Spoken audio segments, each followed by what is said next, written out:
Another story I heard about myself. This one happened in high school. We had this teacher in high school whose kid went to our high school. His name was Mr. McNamara, and his son Jake McNamara went to our high school. He was a sophomore when I was a senior, so he was 2 years behind me. And Mr. McNamara was an asshole. And one weekend, he and his wife decided to leave town, which you should never do if you're an asshole. And Jake McNamara decided to throw a party at the teacher's house. Hooray! And everyone around town heard about it, and we all got up individually and thought, okay, let's go over there and destroy the place. I walked into this party, everyone I had ever met was there, and everyone was drinking like it was the end of the world. People were drinking like it was the Civil War and a doctor was coming to saw our legs off.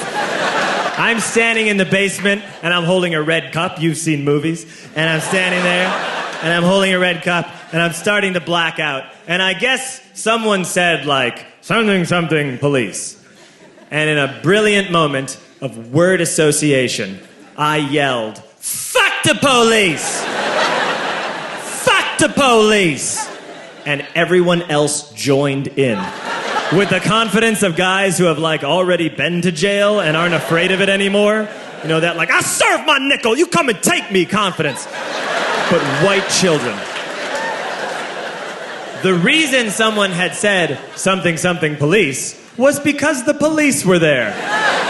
So a Chicago police officer walked down the stairs and got to the bottom in the basement and looked out over a sea of drunk toddlers yelling, fuck the police, in his face.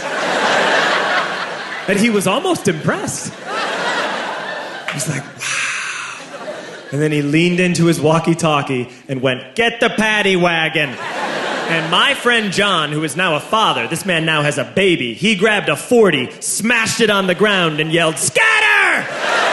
I ran into the laundry room, and I jumped up on the washing machine, and I crawled out through a window into the backyard, and now I'm running through the backyard, and there was this big chain link fence, and I thought, I've never climbed a fence that high before. And then I woke up at home. On Monday, I went to school, because that's what we did back then. And I'm walking into the school building, and who do I see but Jake McNamara? And he says to me, hey, were you at my party on Saturday? And I said, no. You know, like a liar. And he said, things got really out of hand. The worst thing is that someone stole these old antique photos of my grandmother, and my parents are freaking out about it. And I had that thought that only blackout drunks and Steve Urkel can have. Did I do that? I figured, no, I wouldn't have done that.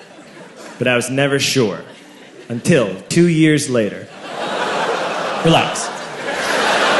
I'm playing video games with this kid named Alex that we also went to high school with. 2 years later, we've graduated by now. We're playing video games for a couple hours. And then Alex says to me, hey, come here, I want to show you something. And he takes me into his bedroom. And then he takes me into a side room off of his bedroom. Never a good thing to have. And he shows me a tiny room that is covered wall to wall in stolen antique photos from different people's parties over the years. And I said, why? Why do you do this? And Alex said, because it's the one thing you can't replace.